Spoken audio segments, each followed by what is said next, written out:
The 7th year together, Judy started getting interested in an intern secretary. She said he cleaned up the office just like I did back in high school, fearless and carefree. Later, to spend Christmas with him, she missed my celebration party. And that night, I got into a car accident. My memory stopped before senior year of high school. Back then, the person I liked wasn't Judy. After I woke up, I followed my memo and broke up with Judy. She was sure I was faking it, scoffed at me and said, "You're the one who asked for it. Don't regret it." At a party, she was shoulder to shoulder with that intern, looking pretty cozy. Judy's friends started congratulating them, saying I couldn't match up to someone younger. Just then, the private room door opened, and I walked in holding someone's hand, whining, "Why did you just get here? They're all bullying me." With a loud crash, Judy smashed her glass on the table, staring at me with eyes that seemed like her soul had just been sucked out. My sixth sense told me that Judy and I were probably about to break up soon. I lost track of how many times she brought up that intern in front of me lately, so I had Felix work overtime for a few days. He retaliated by pouring hot water on my money tree. "Do you think he's over the line?" I asked while editing the 7th draft of a project plan without even looking up. "Then just fire him." The room fell silent for a moment. Judy rubbed her forehead tiredly and her voice softened. "He's just a kid starting out in the workforce. Why should I hold it against him? Besides, he reminds me of you. Fearless and quite adorable." Adorable? Did she mean how he walked off on time even with an urgent meeting? Or how he gave the boss attitude after a few words? Or maybe when he deliberately booked the train standing tickets for the boss on a business trip, all in the name of office cleanup? If that was Judy's idea of adorable, I had nothing to say. If I weren't her boyfriend, I might admire them as being perfect for a workplace drama. I stretched my stiff neck, looked at Judy, and said, "Whatever. A couple of lost projects and he'll sober up." Judy was taken aback for a second. Then her lips tightened with a hint of sharpness in her eyes. "Jack, is it really necessary for you to be so harsh?" I wanted to snap back but felt a wave of exhaustion. Even breathing felt hard. Memories of love flashed through my mind, but the woman in front of me felt like a stranger. After a brief standoff, Judy sighed. Her expression softened, and she tugged at me. "He just reminds me of high school you, like a little troublemaker who even dared to puncture the vice principal's bike tires. Imagine if you had an understanding boss when you started out.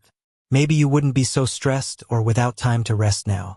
That's why I'm patient with Felix, like giving an umbrella to the old you." I laughed out of frustration. "Judy, are you out of your mind? I'm getting soaked in the rain, and instead of making me ginger tea to prevent a cold, you give someone else an umbrella, worried they might get soaked like I did, all while claiming you're doing it for my sake. I'm still alive, yet you're already pitying an imposter. Are you okay?" Judy stood up in a fit of rage, her voice simmering with anger. "He's not a stand-in. You're impossible." With that, she slammed the door and left without hesitation. Another bitter end. All that's left between us is endless fighting. When did it start? Probably months ago when I was swamped with a major project. Late nights were the norm, so busy even eating was forgotten. I forgot about our anniversary. She had booked a restaurant, but I was still buried in work. It was the first huge fight we'd had. Judy wasn't happy that I prioritized work, leaving no time for us. But why did I work so hard? Didn't she know? Judy came from money, and I was just from a regular family. Back in senior high, she transferred to our school and became my desk mate. I just ended an unrequited crush, brimming with resentment. I didn't care who you were. If you crossed me, you got a piece of my mind. Judy got so mad at me every day, but eventually we ended up hanging out, becoming the school's notorious trouble-making duo. Our claim to fame was having the guts to puncture the vice principal's bike tires. Both of us had to read apology letters on the podium. It was all me, really, because I couldn't stand how he handled the bullying cases. But Judy stood in front of me, insisting she was the culprit, vividly reading the apology letter while the other students laughed hysterically. In that moment, watching her, my heart skipped a beat. When her mom found out, she talked to me. Judy's mom had a strong presence, politely yet firmly telling me to stay away from Judy. After graduation, she'd go study abroad, leaving behind all connections here. I've read enough stories to know that having an evil mother-in-law means chaos, and my little crush wasn't worth diving into that kind of life. Reason took over, so I forced myself to squash the budding feelings I had. I deliberately distanced myself from Judy until after the college entrance exams. I thought we'd go our separate ways with no more connections. But one night, she showed up at my place, drenched in sweat, bending forward with her hands on her knees, struggling to catch her breath. She looked messy, yet her eyes were incredibly bright, like they were filled with starlight. This girl, all eyebrows and grace, couldn't hide the slight smile at the corners of her lips. Her small, sharp teeth were showing. I noticed something strange about her knees and realized how she had kneeled for 2 whole days to convince her strict mother. She promised to be a good successor just to get her mom to agree. "Jack," she said, "I know my mom pressured you into distancing yourself from me. Don't worry. She's agreed to let me stay in the country and won't stop us from being together. No need to feel guilty. So, do you want to be my boyfriend?" Cicadas roared loudly in the summer. Yet Judy's confession rang clear as day in my ears. The suppressed emotions exploded inside me. My blood rushed and heart pounded loudly in my chest.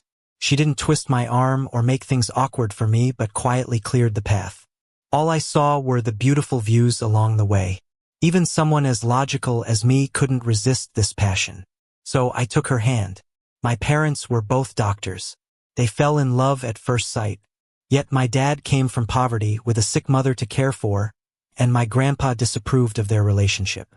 Mom rebelled for the first time, refused anyone else her family introduced, and insisted on marrying him. Dad didn't take it for granted that she'd live a hard life with him. He worked hard and earned his superiors' respect, smooth-talking her parents.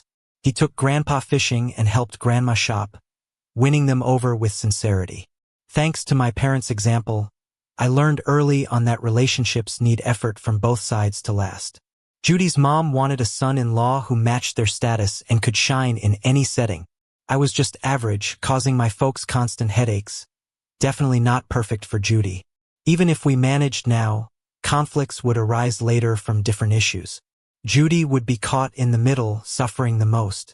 Her father died in a car crash, and her mom became a force in business to support the family, leaving little time for Judy, who loved and resented her.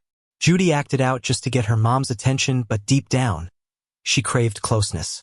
Since Judy made the effort to remove obstacles for our relationship, I had to do the same. I wouldn't be a time bomb in their lives. I decided to deal with any potential issues in the future and win her mom's approval. During college, I pushed myself. I was at the library by 5:30 every morning, never late. I entered competitions to build my resume and landed an internship at a big company, eventually turning it into a full-time job. I often visited Judy's mom to smooth the mother-daughter tensions. Now, I could lead big projects on my own. My boss said I'd likely be promoted to marketing director after my current project. Judy's mom visibly grew more impressed with me, often inviting me to events, helping expand my network. I had pushed through so much and finally saw the door surrounded by flowers. I opened it with a smile, ready for my victory. But the next moment, all the color drained away. I stood frozen, staring ahead. Judy, pretending to be mad, messed up a boy's hair, yet her eyes were full of affection. The boy grinned mischievously as if triumphant. When he turned, I saw his face. It was Felix, the intern Judy often mentioned. Awakened suddenly in a cold sweat, I realized it wasn't just a dream. I'd seen it when visiting her. I had laughed it off, asking why she'd messed up his hair. She became animated, ranting about how annoying Felix was, oblivious to how intimate it seemed. I wanted to say something but had no words, just listening silently. We were just inches apart, but it felt like an ocean between us. I got up, grabbed a glass of water, and checked my phone. I had a message from Judy. "Jack, I'm out of town for a few days for work. I'll bring you back a gift. Love you." She used that loving tone to sweep things under the rug, as if we hadn't fought. I sighed and replied with a simple, "Okay." The project's about to wrap up, and finally, I'll get to have a proper break. I'll seize this chance to take a vacation and have a heart-to-heart with Judy. I stare at the flickering neon lights outside and mumble to myself, 7 years can't just fall apart like that, right? There's still a way to fix it. Turns out, when you ask questions already knowing the answer, you've already lost. Judy skipped my celebration party. She called and apologized, saying some client was giving her a hard time, and she might be back a day late. Wait for me, she said. I was understanding, as always, and told her calmly that work comes first. She seemed relieved and hung up soon after. But she didn't know that just a few hours earlier, an ex-colleague, who's still a buddy, sent me a picture. Judy was at an amusement park with her nephew, celebrating Christmas. He thought we were on a trip together. Just as he was about to greet her, he noticed a strange boy. There she was in the photo with a silly, fluffy headband on, and the boy next to her laughing hysterically, wearing a matching one. When disappointment hits rock bottom, all that's left after the dull ache is numbness, maybe even a weird sense of relief. Beneath a shiny facade, everything's already falling apart. Even if you cover it up tightly, the stench of rot can't be hidden. I have to accept reality. This relationship has been decaying for a while now. I thought I'd be in unbearable pain, crying, cursing for wasting 7 years. But instead, I just turned off my phone, joined the lively celebration party, and laughed, drinking glass after glass. After dinner, we went for karaoke, going wild till late at night. I grabbed the mic, singing like a maniac in the room. My colleagues were shocked. Has Jack gone mad from happiness? I, drunk and grinning, joked back, gotta be happy about promotions and wealth. They just thought I was joking 'cause I'd had a bit too much. After all the fun, we went our separate ways. I leaned against the car window, trying to rest my eyes. Memories, though, wouldn't behave, flooding in from all sides. Our first hug, first kiss, our first anniversary. Her earnest face is still so clear. She once took out a handwritten promise, the uniquely ugly handwriting making me chuckle. Judy, embarrassed and angry, forced me to press my handprint beside hers. Stamped, gotta celebrate anniversaries for life, no takebacks. She folded that promise carefully and tucked it away. I kissed her cheek with a smirk, never taking it back. When tears slipped down, a blinding light shot through my eyelids. Following was a screech of brakes. My body lurched forward. As I blacked out, the thought was, why am I this unlucky? Already regretting, please spare me. When I woke up, I was in the hospital. The doctor asked me a few questions, then concluded, I had amnesia. My memory stopped at 17 before my senior year. Likely selective amnesia that would take time to heal. I didn't believe it until I looked in the mirror. Dark circles looking like birthmarks and overwhelming workplace fatigue. I opened my phone, thankful the password hadn't changed, and pieced together my situation from some chat logs. A poor unlucky guy. A girlfriend of 7 years cheated on him, and on the same day, he got in a wreck and lost his memory. Feeling utterly hopeless, I tried calling my mom when the hospital room door opened. In walked a tall woman, her white dress accentuating her figure. Her eyes carried a natural sharpness, the mole at the corner adding a touch of gentleness and allure. With beauty unmatched, she was stunning like no other. When learning the phrase "a jade among stones," standing tall among pines, her elegant image came to mind. I once teased that she must be a beauty from an ancient painting, but now my pupils shrank, instinctively avoiding her gaze. That sense of time disconnect left me at a loss. From my view, I had just ended my secret crush on her not long ago. Yep, she's my first love, my childhood friend, Joanna. We looked at each other without speaking. The room got so quiet it was suffocating. My dad and mom are away. Asked me to check on you. Joanna broke the silence, pulling up a chair next to me. I nodded, scratching the back of my head, clueless about what to say. A spark of inspiration hit, found a topic. You're probably married by now, right, Joanna? She looked up, finding the question absurd. Why would you ask that? After a moment's pause, considering it's been long enough since we moved past it, I jokingly teased, it's just that, not too long ago, no wait, back in junior year, I saw you at an amusement park with a boy. It got awkward as I twisted my fingers out of habit, with an awkward chuckle. You always said you didn't like amusement parks, so I thought you must like him. Joanna interrupted, so, you distanced yourself because of that? Her harsh gaze and sudden sternness made her stare unbearable. She started looking pretty intimidating. Why is she getting mad? My temper flared too, so I snapped back. No, before that, I heard you say you'd never be with me. In the hallway once, separated by a window, I overheard someone ask Joanna, "The top guy seems to like you. Would you say yes if he confessed?" Joanna's voice was unmistakably cold. No. The person pressed on, clearly unsatisfied. What about Jack? My heart skipped. I quickly flattened against the wall but couldn't help but listen closer. This time, though she paused for just a few seconds, it felt like I was being torn apart. Joanna said, "No, I wouldn't." Blood ran cold, fingers went numb, and I walked away fast, not wanting more rejection. At home, without hesitation, I ended that secret crush. It wasn't that I wasn't willing to try. I just knew with Joanna, there was no room for change. Like a clock wound tight, she'd stick to her set path, her mind made up unchangeably, disciplined to an extreme. Sure, feelings can change, but after all this time, if she liked me, it would have happened already. It's pointless to wait and hope for something that clearly isn't there. Joanna doesn't like me, and that's okay. I'm not going to waste my time and energy on something fruitless. Life isn't a novel where being persistent always wins in the end. I've got my own path to follow. If our paths don't align, then so be it. This might be the first time I've been this honest with Joanna about my feelings. Funny thing is, just as my feelings for Joanna ended, I stumbled into another relationship, and now it's crashing and burning with an affair involved. The girl I secretly liked was at the amusement park with another guy, and my girlfriend was getting cozy with someone else at the same park. Can amusement parks pay me a commission for all this trouble? I didn't notice Joanna's expression darkening as I went on. Just as she let out a couple of weary sighs, the hospital room door slammed open. A woman rushed in, holding my face anxiously, her eyes red and worried. "Jack, are you okay?" Her voice trembled, showing concern.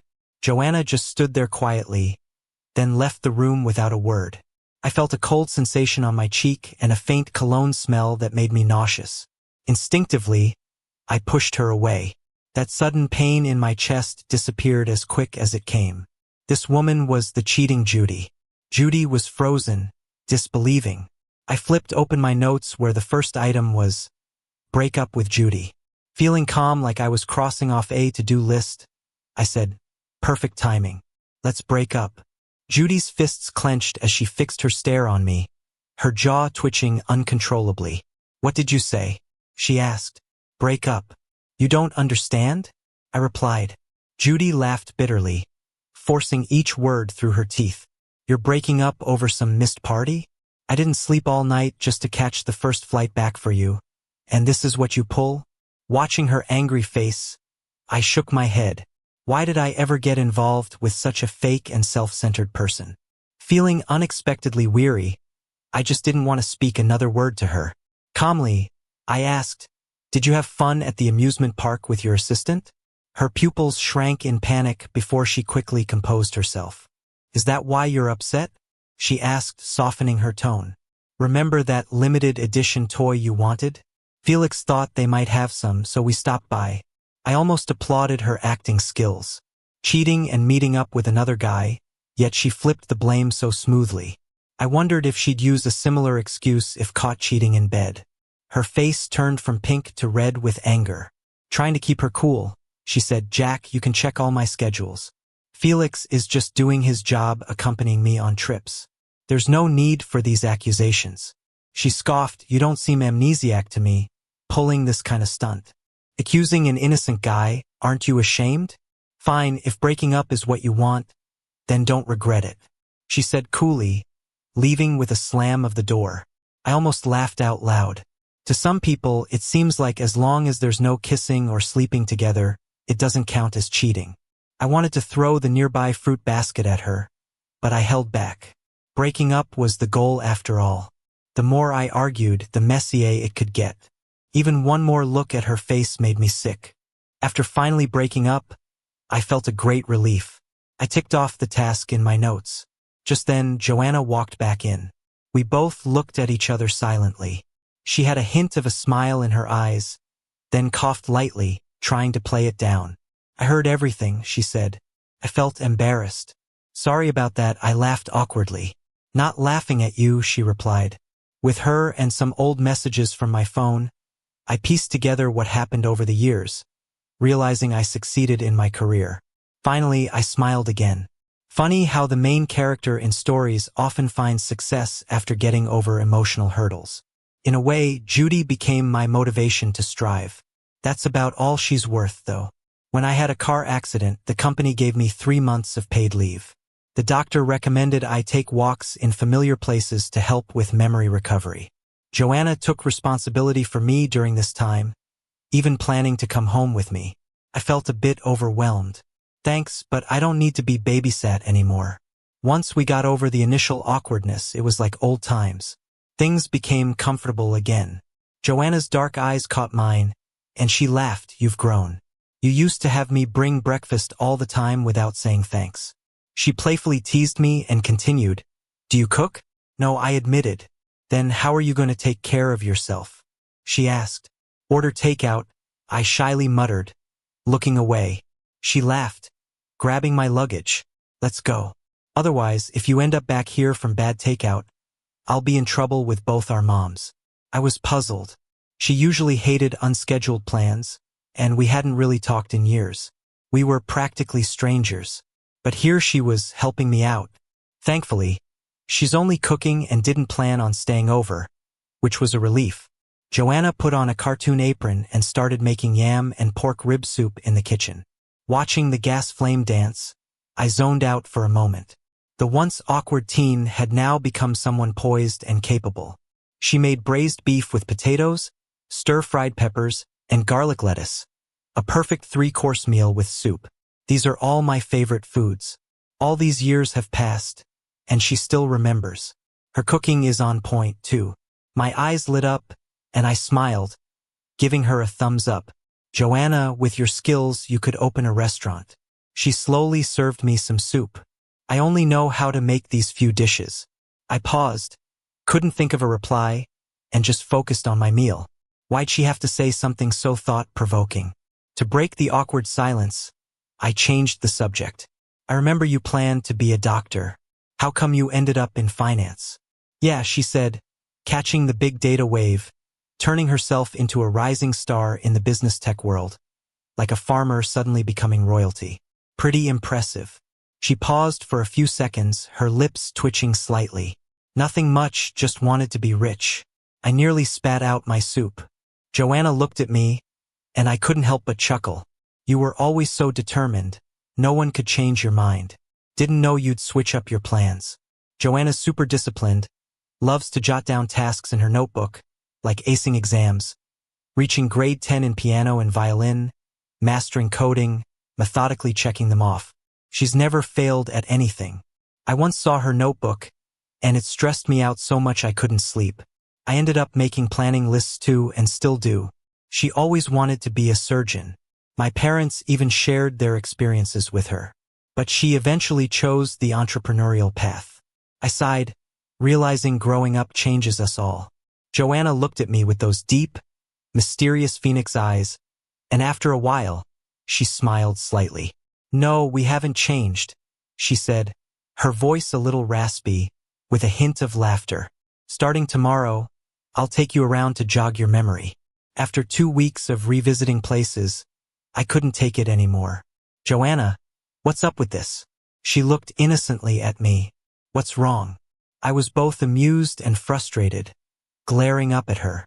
I've lost memories from after turning 17. Why aren't we visiting college or work?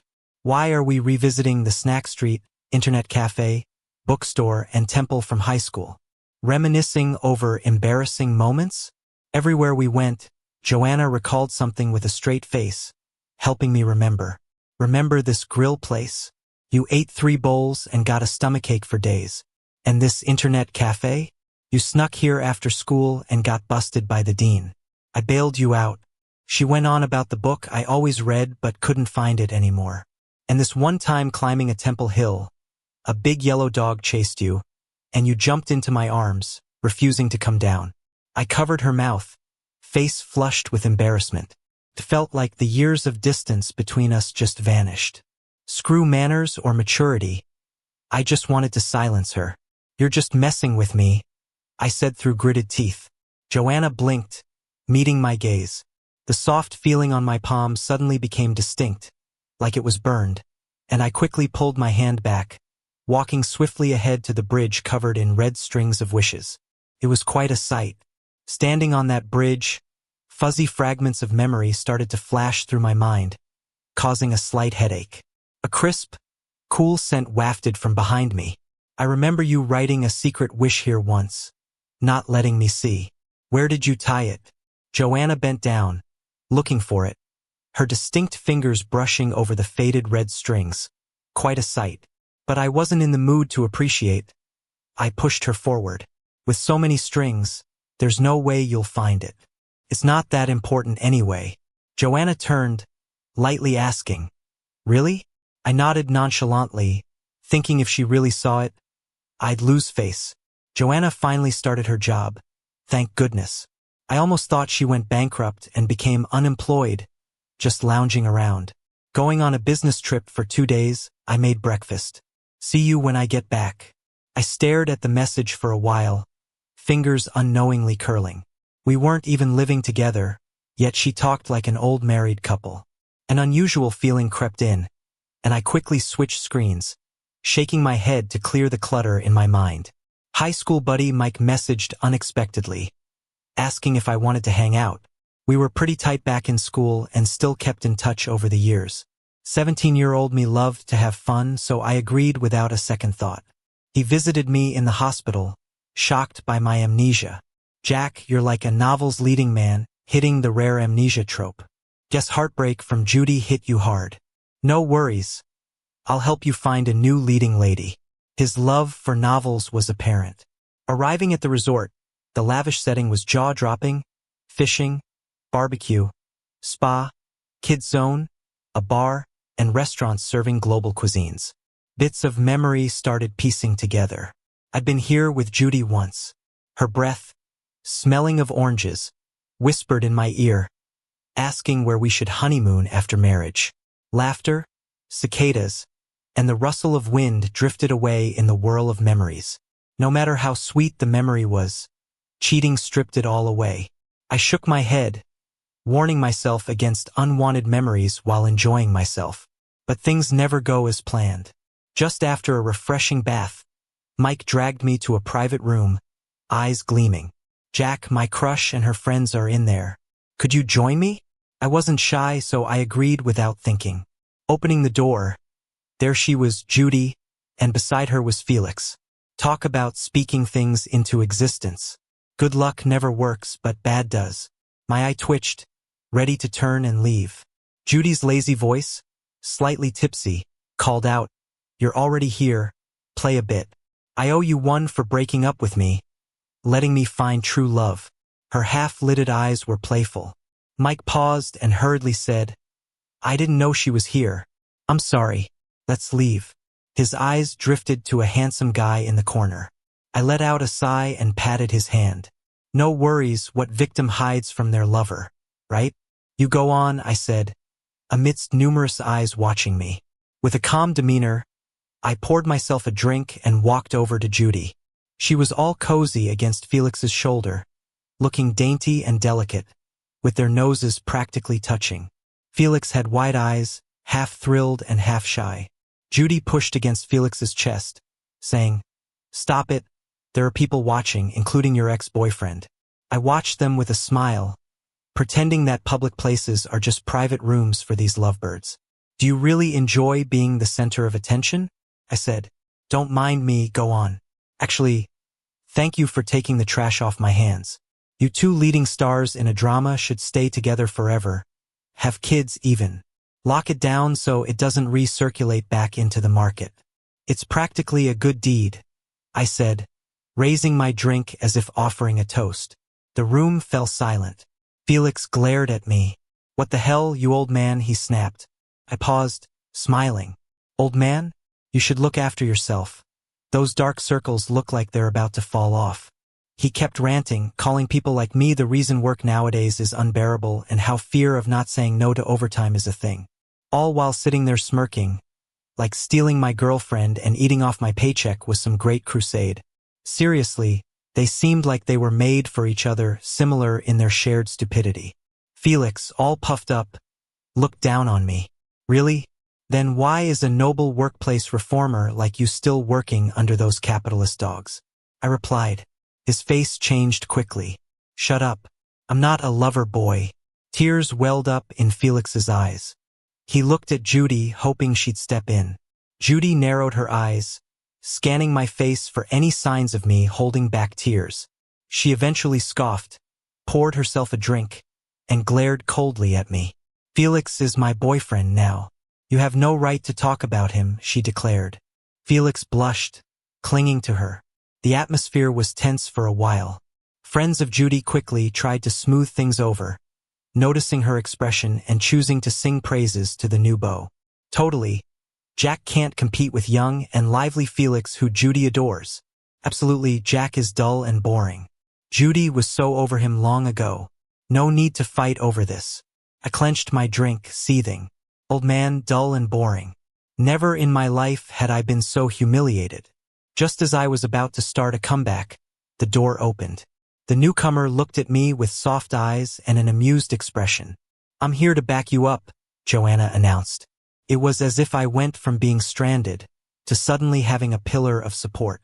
No more need to be the prickly porcupine pretending to be strong. I held Joanna's hand. "Why'd you only get here now? They've been ganging up on me terribly." I whispered close to her ear, asking her to pretend to be my girlfriend to shut them all down. She hesitated, then her grip tightened, her warmth spreading. "Whoever's bullying you, fight back. I've got your back," she said, a comforting smile playing on her lips. I remembered back in high school when I stood up for a bullied kid and got targeted myself. When those bullies cornered me while Joanna wasn't around, I ended up fighting 5 of them. Came back in a sorry state, with my parents working late at the hospital. But Joanna was there to patch me up, a quiet fury burning beneath her calm exterior. The next day, she brought her friends from boxing class and we confronted the bully group, with me settling the score. Joanna stood guard outside the alley. Later, she reported the incident to the principal, threatening to transfer if no action was taken. The principal had no choice but to punish them, keen to hold on to such a bright student like her. Ever since, she wouldn't let me go to and from school alone. Falling for someone like her seemed so natural. Looking at her, it felt like being transported back to those simpler days in school. My heart fluttered a bit. Guess it's better not to cause trouble for the police. Those people exchanged glances, shaken by Joanna's entrance but relieved at my decision to spare them. Still, I grinned. Make sure you get even for me in the business world, especially with that chubby sneaky one and the guy with the ridiculous hair. Joanna's expression softened. I'll take care of them for my boyfriend. The silence shattered with the noise of breaking glass and Judy's sharp screams. Her hand reddened, dripping with blood and alcohol. She stared at me, like life drained suddenly from her face. "Jack," she murmured. Joanna's smile was sharp. "Judy, know your place. He's my boyfriend," she said sternly. I was already over Judy's drama, urgently pulling Joanna to the exit. Let's go. Such bad luck. Out here stepping on dog poo," I muttered. Mike quickly trailed behind, incredibly excited. "Jack, you were amazing when you told them off." "I couldn't interrupt that," he said, winking at me and Joanna. "You guys go have fun. I won't be the third wheel. I'm off to search for ladies," he added, whisking away his crush who had been casually watching the drama unfold. I turned to Joanna. "How'd you know I was here?" "Saw Mike's tweet. I happened to be looking nearby, so headed over." "Off to find some ladies in the bar later?" she asked, tone light but with a hint of mischief. Feeling exposed, I quickly changed the subject. "Thanks for having my back today. As payback, spend the next 2 days here with me," she requested. "What are your plans?" I asked, curious.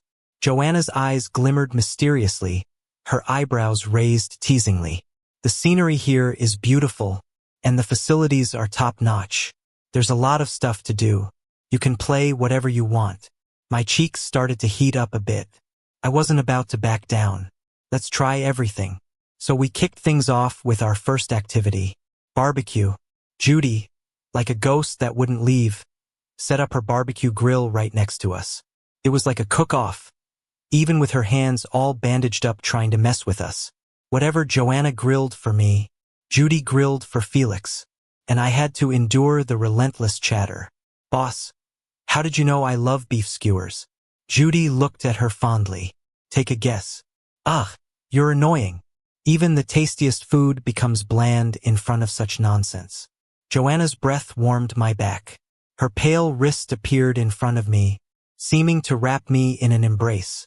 She leaned close to my ear, her voice soft but somehow compelling. Need me to get rid of them? How? I turned to ask. In that split second, our noses almost touched. We were so close our breaths mingled. From a certain angle, it looked like we were kissing. Bang! Judy stared at us, eyes fixed, and her barbecue tray hit the ground. The smile vanished from Felix's face. He bit his lip, glared at Judy, and when she didn't react, he stomped away. Joanna tilted her lips in a small smile. See? There goes one. Judy pursed her thin lips, looking furious.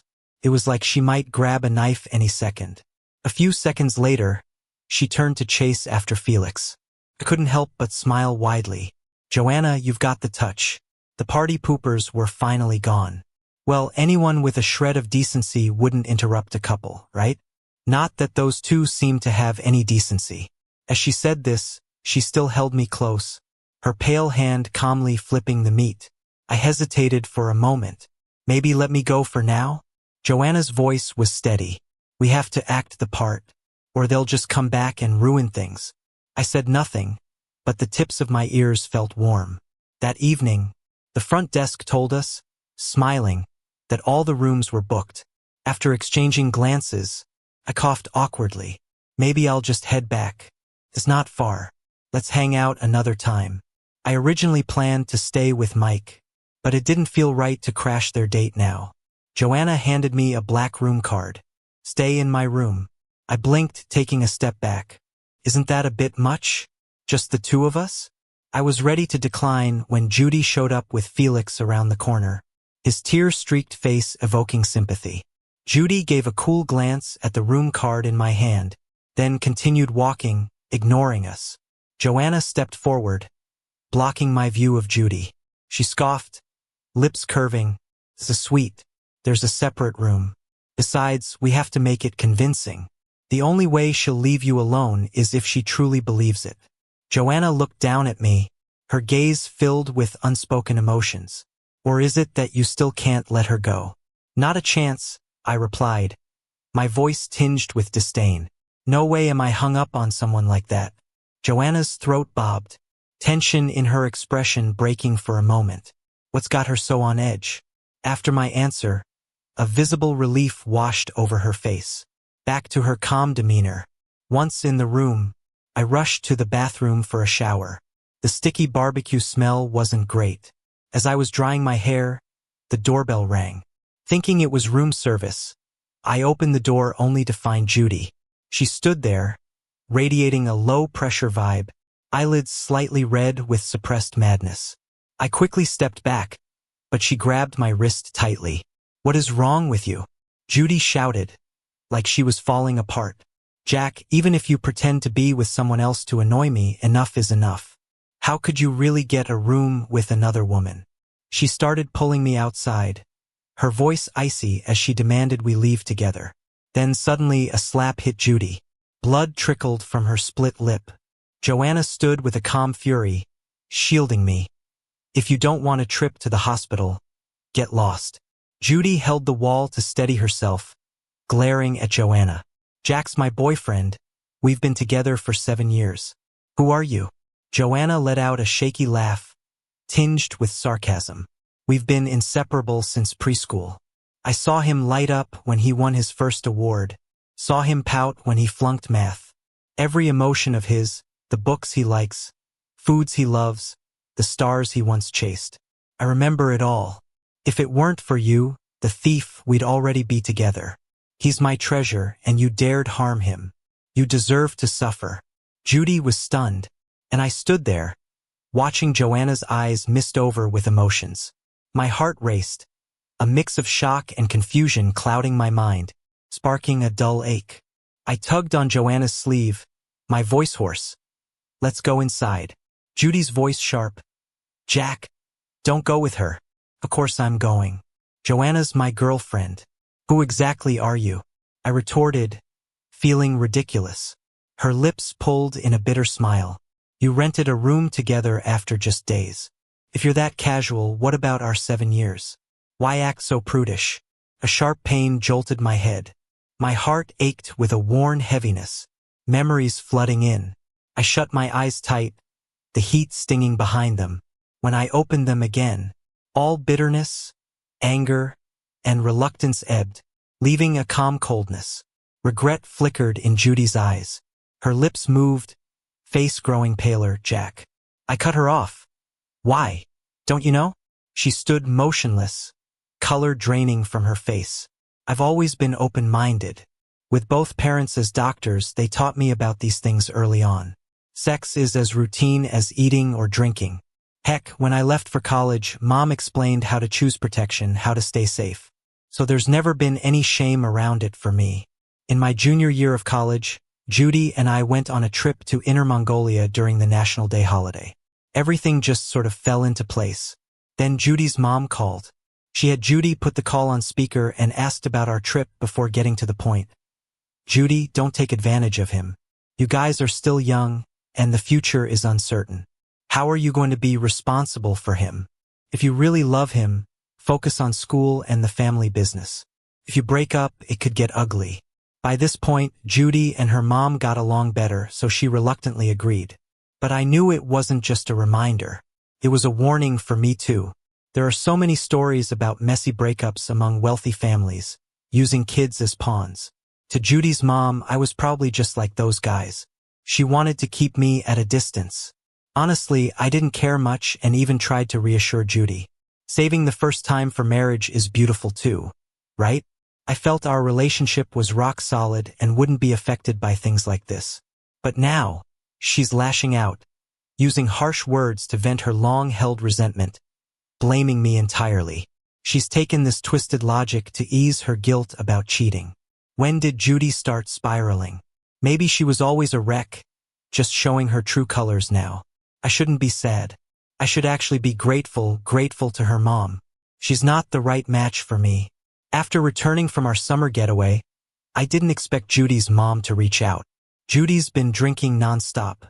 She's lost a lot of weight, and she calls your name in her sleep. I just don't get it.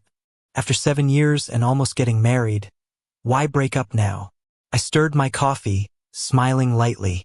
Ma'am, I don't believe you're unaware of how close she got with that secretary, Felix. If you know the reason, why ask me? Her mom hesitated. Young people sometimes don't know boundaries. She only got close to him to upset you. Judy really cares about you. Can't you two just talk this over? I snorted and showed her my phone's notes. As she read, her face grew more sullen. It's clear. Until something affects them, they don't understand the pain. The notes detailed each time Judy mentioned Felix. The first time, he mixed up some signing documents. Judy thought his clumsiness was cute. The second, he refused to work overtime for an urgent meeting. She thought his stubbornness was cute. The third, he embarrassed her at a meeting after getting criticized by their boss. There was a fourth, a fifth, a sixth. By the end of it, her mom's face was totally downcast. I get it. She'll never see it from my point of view. In her world, every woman has a few friendly male confidants. But looking at it from a business angle, Felix's actions were damaging. I took my phone back, saying lightly, "Ma'am, I believe I've never taken advantage of your family. Out of respect, as Judy's mom, I've strived to meet your standards and not put Judy in a tough spot. Whether as her boyfriend or in-law, there's nothing to criticize about me. You can ask me to be forgiving, but had this happened to your partner, would you be as calm?" She looked at me quietly for a few seconds before sighing.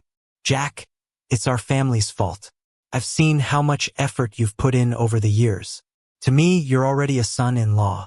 Name any compensation you'd like. I lowered my gaze, unfazed. If you truly feel sorry, then please keep Judy in check. I want nothing more to do with her. She sighed once more as she left. Joanna, worried about Judy bothering me, stayed at my place late into the night. Back home, I didn't know how to face her. We had a delicate balance, never raising past issues. Her words broke that balance, and now I felt unsure how to interact with her. Both of us were silent as I walked her out. I wasn't paying attention and bumped into her when she suddenly stopped. Before I could look up, she hugged me tight. Her heartbeat was strong and erratic. Jack, do you still want to hear the truth about what happened back then? Her voice was shaky yet firm. I sighed, a bit helpless. She seemed so skilled in dealing with emotions all this time, always keeping cool. Yet deep down, she was still the same person I knew. How can two people who don't speak openly be together? I was too prideful to ask why. She never knew why I distanced myself and didn't ask either. I fell for someone else, so it's no wonder we missed our chance. But now, I value time too much to waste it on misunderstandings and guessing games. So I replied, Joanna, is it possible I've been waiting for your explanation all this time? She hugged tighter, saying, I'm sorry. Flashback to a random day in high school from Joanna's perspective. The gossipy classmate wouldn't stop talking. Something about the hottest guy in school I didn't recognize or care. But when Jack came up, my pen paused, making a long arc on the page. I started reminiscing about my younger days. Even in kindergarten, Jack and I would sneak away during nap time. Both of us ended up in trouble, and we missed out on our weekly reward stickers. For someone obsessive about following rules, it felt worse than a punishment, so I ignored him for 3 days until he made me a big paper flower to make up. Back in elementary school, Jack failed math and cried his eyes out in front of her. So she reluctantly changed his grade and had to defend him in front of his parents. She was so nervous that her face turned red as a tomato, and their sneaky act got busted. They both ended up getting punished by copying the textbook. In middle school, Jack had already started showing his rebellious streak. Joanna was worried he might get jumped, so she added learning self-defense to her list of plans. By high school, he was going it alone against a bullying gang and got injured in the process. Seeing him all bruised up made Joanna feel like her insides were on fire. She could barely hold back her anger. But Joanna still didn't quite get what liking someone meant. She only knew that when Jack cried, she felt sad. When he got hurt, she got angry. And when he was happy, she felt overjoyed. Jack was the only unpredictable element in her otherwise orderly life. Without him, her plans would have probably gone off without a hitch. But without him, what would be the point? He was like a butterfly, fluttering through her black and white world, lighting up every corner of her life with his vibrant colors.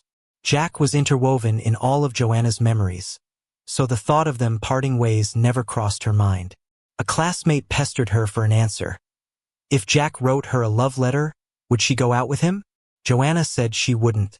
First off, Jack wasn't the type to write love letters. Secondly, it's young love. His parents would kill him. Spurred by this conversation, she immediately scribbled down a new plan. Date in college. Marry after graduation. But that plan crashed before it even started. The very next day, Jack began distancing himself, finding excuses to avoid walking to and from school with her, growing colder by the day for no apparent reason. Joanna went online, seeking advice. The responses were all over the map, but they mostly boiled down to, he doesn't like you, and he's trying to let you down easy. He's into another girl and doesn't want others to get the wrong idea. School stress. Joanna chose to ignore the first two but still didn't dare ask him why. When her mom asked her to take her cousin out to play, she seized the chance to ask him how to relieve stress. He took her to a haunted house at an amusement park. Joanna was terrified of ghosts, though Jack loved escape room games. To keep appearances, she never went to such places with him, but she braved the haunted house for Jack's sake this time. Coming out, she was pale and got teased by her cousin for ages. But when she got back, Jack was even colder, almost to the point of cutting ties. Joanna grew more anxious and had to face the possibility. Maybe Jack didn't like her after all. Then the new transfer student showed up, and Joanna's hopes shattered. Listening to all this, I was laughing and crying. I blurted, "Are you nuts? Can't you just be clear about it?" Anyone would take that as rejection. Joanna was silent for a few moments before speaking, her voice hoarse. "He's known for being a loudmouth. I just didn't want anything to mess up the plan." She clasped my hand, her wrist delicate and bones distinct, her dark eyes showing rare vulnerability and hope. "Jack, do I still have a chance? Will you take me hiking?" I smiled softly at her. "Give me a bit more time, okay? Let me clear my mind and build a garden of roses to show you the most beautiful sights." She agreed. Okay. 3 months of vacation flew by. I recovered well, probably because all the bad luck had passed. Now, luck seemed to be on my side. I smoothly transitioned into the marketing director role, handling everything with ease. Apart from Judy's persistent attention, everything was great. Outside the office, I ran into Judy again. She had slimmed down, her face hollowed out, gaining a surprising maturity and reticence. Her eyes slightly lit up at seeing me, and she offered a bouquet of lisianthus, the flower she usually gave when apologizing. "What is this supposed to mean?" I asked. Judy lowered her eyes and softly said, "An apology." I tugged at the corners of my lips and tossed the flowers into a nearby trash can without hesitation. "I don't need it." She stared at the flowers in the trash, her gaze stiff but then forced a smile at me. "It's okay. I'll give you flowers every day, no matter how many you throw away." "What exactly are you trying to do?" I pressed. Her voice was strained, her head drooping in defeat. "I know I was a jerk. Maybe you won't believe anything I say now, but I never got with Felix. I just wanted to make you jealous, to see if you cared. I never intended to break up with you." I looked at her and said softly, "But you did have feelings for him, didn't you?" Judy's eyelashes trembled, casting a shadow beneath her eyes, and she was at a loss for words. I knew she was unhappy with how busy I was and that I barely had time for dates. Maybe at first mentioning Felix was just partly being intrigued by him or wanting to gauge my jealousy. Maybe even Judy hadn't realized how she smiled and spoke fondly whenever she mentioned him afterward. After a while, Judy finally spoke. "Jack, I just wanted you to care a little more at first. I didn't want you to be so exhausted." "So, you're saying it's my fault for not having time for you that you strayed?" I questioned. She quickly clarified, "No, it's my fault." I asked her again, "Have you noticed my change? Colleagues say I've changed a lot, that I used to be constantly tense and down. Exhaustion almost drowned me like a tidal wave. But now, I have a healthy glow as if I'm wrapped up in sunshine." Judy's eyes reddened, as if realizing something, her voice shaken. "You're more like you used to be, lively and bright." I smiled slightly. Ending an unhealthy relationship is like removing a mountain from my chest. Finally, I can breathe again. "Judy, you were never serious about the promise of sticking together through thick and thin. If I chose to be with you, I'd be prepared to face ups and downs together. If you're willing to clear obstacles to be with me, I'm also ready to rein in my impulsive and restless behavior. Working hard to get your mom's approval, so she would genuinely bless what we have. You'll never get it. I'm not some stray cat you hide in your room. I'm your partner against the storm." Judy once told me about bringing a stray cat home when she was a kid. Her parents were set on getting rid of it. Judy cried for what felt like forever, fed the cat in secret, and hid it in her room. But eventually, it got found, and she had no choice but to watch it be sent away. After a while, she forgot about the cat. If I relied on her like that stray cat, thinking she'd protect me forever, that would be naive. What Judy couldn't see were the endless family conflicts. If I ran to her every time things got hard, it would only drive a wedge between them. Not to mention it would always leave her tired and weary. A relationship can't last with just one side giving. Sooner or later, the scales will tip. Judy's lips were pale and she looked like paper. Her eyes were pleading and desperation hung around her brows. I laughed at myself and thought all my efforts were just a joke. "Do you still think I broke up with you only because of Felix?" Her eyes snapped up to mine, her lips trembling with a cry. No, it's my fault. Jack, please tell me what to change. Don't leave me, okay? How can a person who can't even keep their own promises ever change? Judy once promised her mother she'd learn to manage the company to be with me and become the perfect heir. But when she went to college, she seemed to forget it. While I sat studying in the library, she was out racing cars and sailing yachts, living that post-21 life. Her mom asked me to push her to succeed, shifting their conflicts onto me. I forced Judy to study with me. At first, she seemed on board, but soon she found every excuse to back out. Why do you sound like my mom? She joked, hiding her impatience well. It left me speechless, a heavy sadness in my chest. Just like those wedding vows some people make. I'll do all the chores, make all the dinners, love you forever. But not long after the honeymoon, they tear off the mask, turning ugly, like they were never that person to begin with. Promises are just bait for a trap. I was lost, not sure what to do, so I buried myself in work, ignoring Judy. She panicked, apologizing again and again, cut back on her partying, and joined the company for training. Her mom's satisfaction with me grew, but so did my sense of fatigue. Did she really change? Maybe not. She just hid it better and still saw Felix's antics as cute. Her mom trusts her to run the company? Who knows? She's confident because she's the only heir. I realized as I was turning into a savvy adult. She was still that rebellious girl giving talks on the flagpole, unruly and carefree, never growing up. Maybe I was the naive one, believing in those promises, wasting time with each passing day. I looked at her, sadness filling my eyes. Judy, I didn't have to live like this. I don't want your money or power. I wanted to be with you because I loved you. But your misunderstandings and impatience pushed me to the edge. Holding onto the cliff with a single vine, you kept mentioning Felix, cutting through it bit by bit, as you wished we're done. To me, your only worth was that sincere love you gave me. Now it's tainted, so I don't want you anymore. I looked at her, slowly smiled. Judy, you finally snuffed out the last bit of feeling I had for you. Congrats. She covered her eyes, sobbing, shaking like a lost child. I left her and that girl with stars in her eyes behind, never looking back once. After that, Judy vanished from my life. Employees I added as contacts informed me Felix got fired. He threw a fit and was dragged out by her mom's security.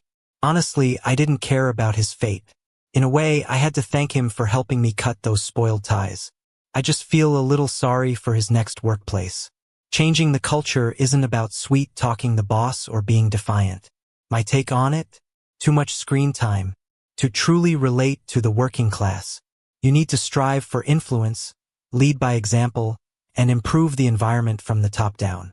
Only then can a company run smoothly. Luckily, my boss was my mentor and I'd be the next one to give others a helping hand. Coming home from work, the delicious aroma hit me instantly, making me smile as I headed straight for the kitchen. Joanna, you got way too much time on your hands if you're always cooking for me. She replied earnestly, a good boss needs to let others do the work. If I did everything myself, what's the team here for? Is she hinting at me mooching off her? I offered, want me to pay you a wage? Joanna chuckled, already nodding. Forget money, just feed and house me. Then I can cook for you every day. I couldn't help but playfully pinch her cheek. You're really good at pushing boundaries. Her gaze darkened, looking even deeper. I quickly released her and cleared my throat. Next moment, a faded red string came into view, its writing too familiar. I found this string with your note. The string swayed, the ink blurred and yellowed with age, but still readable. Please let me confess to Joanna after finals and succeed. The string spun around her finger, flipping over. There were some newly added words.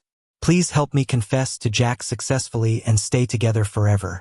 I froze for a moment, feeling a sudden pinch in my nose, accusing her. You're so childish. She looked me straight in the eye, just inches apart, and her voice was a bit hoarse. So, are you saying yes? I pushed her onto the soft sofa, fingers interlocked, and the red string fell to the floor. Our lips intertwined softly, the restrained passion flaring up with our breaths. Moist, entwined, beautiful. Our breaths tightly wrapped around each other. We were both drenched in sweat, and in the end, we looked at our disheveled selves and laughed. I rested my forehead against her sweat-soaked one, chuckling softly. He agreed. Joanna had a secret plan book called the Husband Pursuit Plan, or in harsher terms, a homewrecker plan, though she didn't see it that way.